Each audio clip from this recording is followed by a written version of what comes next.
Time, Winter Solstice 2055. Location, Felix and Iris Morrigan's penthouse, high-tech metropolis. Clara Morrigan stepped into the gleaming penthouse, the weight of the evening pressing down on her.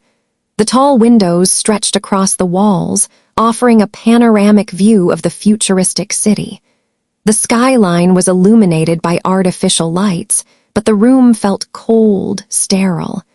Felix and Iris, her children, sat at the dining table, their faces too polished, their smiles too perfect. The warmth of family was missing. As Clara settled into her seat, the weight of the conversation ahead hung in the air. Felix, sharp in his tailored suit, opened the discussion with a calculated calmness. "Mom," he began, his voice measured.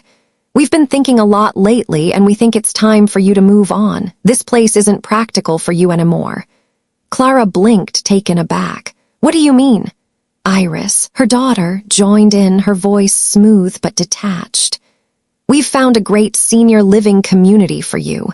It's modern, comfortable, and will take care of all your needs. You won't have to worry about upkeep or being alone." Clara's heart sank. She had worked hard for the life she had built. The apartment, though minimalistic, was her home. "I don't need a community, Iris," Clara said, her voice unwavering. "I'm perfectly capable of living here." Felix's face hardened. "You're not getting any younger, Mom. The house, the maintenance, it's too much. We're just looking out for you." Clara's chest tightened, the sting of their words settling in. "So this is what you want, to take everything from me?" Felix's eyes shifted, and the words she feared came next. "We've decided to cut ties with you, Mom," he said coldly. "You're not part of this family anymore." Time, 3 days later.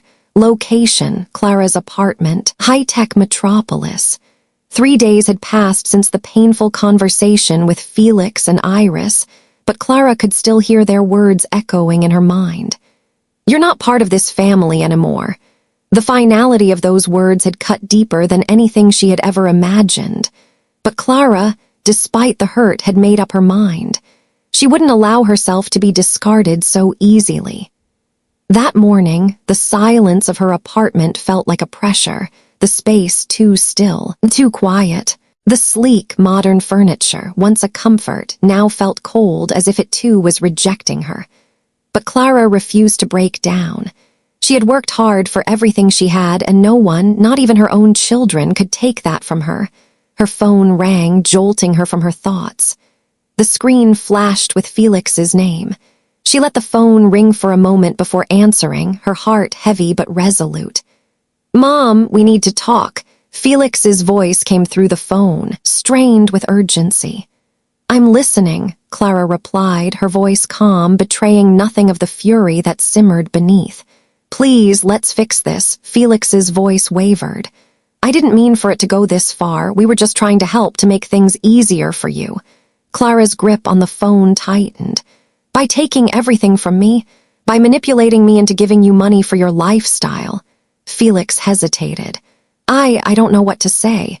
"But Mom, please, you have to understand." "I understand perfectly, Felix," Clara cut in sharply. "I understand that you've been lying to me, using me for your own gain, and I'm done." There was a pause. Felix's voice was quieter now, laced with panic. "You've already gone to the authorities, haven't you?" Clara didn't answer right away. Instead, she calmly placed a sealed envelope on the table, her fingers brushing the edges of the documents inside. "I've done more than that," she said, her voice steady. "The truth is out now, Felix. There's no turning back." Time, 1 week later. Location, Felix and Iris Morrigan's penthouse, high-tech metropolis. 1 week had passed since Clara's phone call with Felix, and the silence between them was deafening. Clara had gathered her evidence, filed the legal papers, and now the truth was out. The weight of the betrayal still sat heavy on her chest, but Clara had no intention of backing down. Felix and Iris had crossed a line, and now they would face the consequences. Felix, however, wasn't ready to let go. He called again, this time with an urgency that made Clara's heart race. "We need to meet, Mom." Felix's voice crackled through the line, filled with desperation. Please, let's fix this face to face. We can talk about it. Clara knew what this meeting was really about. Felix was hoping to negotiate, to manipulate her once more, but she wasn't going to play that game anymore. Still, she agreed, wanting to see how far he would go. She walked into Felix and Iris's penthouse once again, but this time, her resolve was stronger. The grand windows that once held memories of family gatherings now felt like a cold reminder of the distance between them. Felix stood near the bar, his posture tense, and Iris sat quietly on the couch, her expression unreadable. "Mom, we didn't mean for things to get so out of hand," Felix began, his voice strained, but there was no remorse in his eyes. "We're sorry. Truly, we just want to move past this." Clara's eyes narrowed as she set a folder on the coffee table between them. "Sorry, Felix, this isn't about sorry. This is about the lies, the manipulation, and the money you've stolen."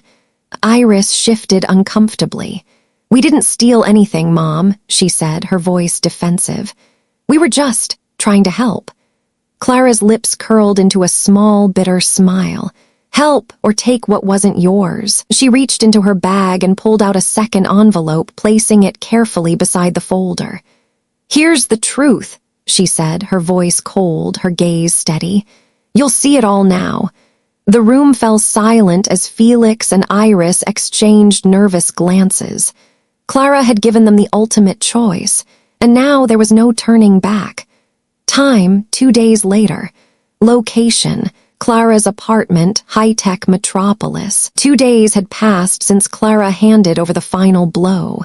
The documents were filed, the evidence submitted, and the authorities were now involved. Clara had expected Felix and Iris to fight back, but the depth of their desperation surprised her. She sat in her apartment, watching the city below, so distant, so cold. The apartment, once a sanctuary of memories and peace, now felt like a battlefield. Felix and Iris hadn't contacted her directly since their meeting, but the phone calls had come from lawyers, representatives, and even private investigators, all trying to smooth things over to make the problem disappear. But Clara wasn't going to back down. Her mind kept replaying the confrontation. Felix's hollow promises, Iris's defensive excuses, none of it mattered anymore. They had chosen the path of manipulation, and now they would face the consequences. Then the knock at the door came. Clara's pulse quickened. She knew who it was before she even stood up. It had to be Felix or his lawyer, desperate to stop the inevitable.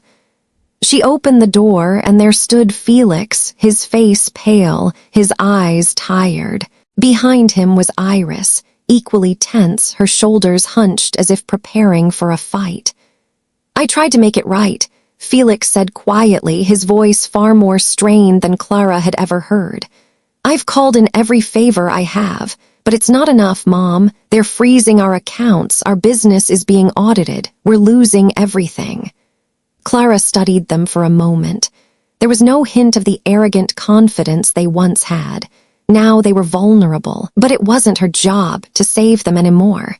"Good," Clara replied, her voice steady, unwavering. "You took advantage of me, and now you'll face the consequences." Felix's face flushed with a mix of guilt and anger. "You're going to let us lose everything." "I'm not the one who did this," Clara said firmly. "You did." There was a long silence, heavy and suffocating. Then Felix spoke, his voice barely audible. "Please help us, Mom. We don't know how to fix this." Clara stood tall. "You fix it, not me. This is the price of betrayal."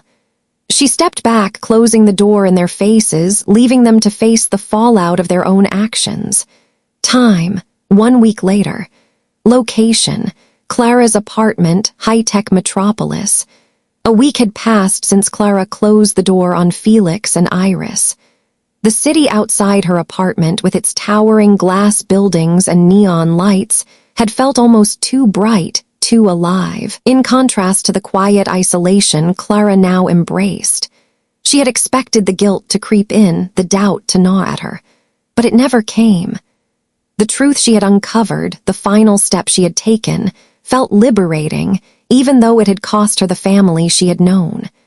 Felix and Iris, once so full of promise and potential, had now reached the end of the road they had paved with lies. Their world was crumbling, and Clara, though heartbroken, stood resolute. Clara's phone rang and her pulse quickened. She knew who it was before even checking the screen. It was Felix again. For a moment, she debated answering, but instead she let it ring out. She didn't need to hear more empty pleas. An hour later, her phone buzzed with a text message.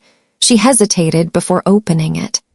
Felix, we're at rock bottom, Mom. We've lost everything. We know you won't help us, but I just want you to know, this isn't how I wanted it to be. I'm sorry, truly. We ruined everything.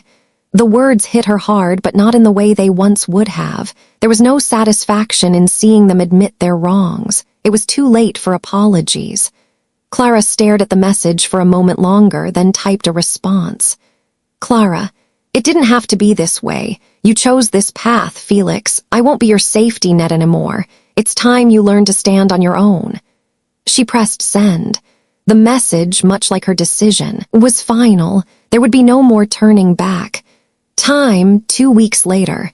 Location, Clara's apartment, high-tech metropolis. 2 weeks had passed since Clara had sent her final message to Felix. The silence between them was profound, stretching on like an endless winter. Her phone, once bombarded with desperate calls and texts, now sat untouched on the table. The world outside seemed to move forward with the same relentless pace, but for Clara, everything had shifted. The investigation into Felix and Iris's financial activities was ongoing, and the authorities had already taken significant steps. Their business dealings were under scrutiny, their assets frozen. Clara had made sure that her part was done. She had exposed the truth, and now the legal process would run its course. It wasn't about punishment, though. It was about accountability. Felix and Iris had crossed a line, and now they needed to face the consequences of their choices. Clara stood in front of her window, gazing out at the glowing skyline, feeling a strange sense of peace.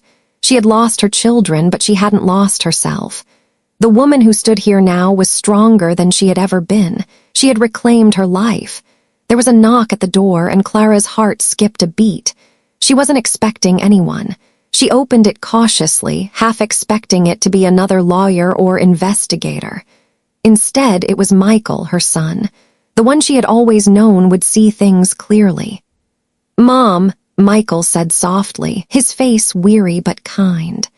"I know it's been a rough time, and I'm sorry for everything. I want to make sure you're okay." Clara smiled, her heart swelling. "I'm okay, Michael. I've learned a lot. And now I'm finally ready to live for myself." The weight of the past few weeks lifted in that moment, replaced by the quiet strength of a woman who had chosen justice over comfort. There would be no more secrets, no more manipulation. For the first time in years, Clara felt free. Time, a year later. Location, Clara's new home, mountain retreat. A year had passed since the storm of betrayal had swept through Clara's life. The city that had once felt like her prison now seemed a distant memory. After the dust had settled and the last of the legal battles were resolved, Clara decided to leave it all behind, her high-rise apartment, the suffocating memories, and the fractured ties with her children. She found peace in a small home nestled in the mountains, far from the bright lights of the metropolis. The air was cleaner here, the world quieter. It was her sanctuary, the life she had always dreamed of. With the money from the settlement and the sale of her old apartment, she had built a home that was truly hers, a place for healing, reflection, and new beginnings. Clara had spent the year reconnecting with old friends, volunteering with local organizations, and rediscovering passions she had set aside for decades. She even started a small garden in the backyard, a reminder of her late husband, Harold, and the life they had dreamed of sharing together. The garden flourished just like Clara herself. One afternoon, as she sat on the porch enjoying the calm beauty of the mountains, Clara's phone buzzed with a message. It was from Michael, her son. Michael, "I know it's been a long road, Mom, but I'm proud of you. You've come so far. I hope one day we can rebuild what was lost. I miss you." Clara smiled, her heart swelling with a bittersweet mix of sadness and hope. She didn't know what the future held, but for the first time in years she felt ready to face it. She had learned the hardest lesson of all, to protect herself, to stand strong, and to never allow anyone, even family, to take away her peace. She set the phone down and took a deep breath, feeling the warmth of the sun on her face. The past was behind her, and the future, though uncertain, was hers to shape.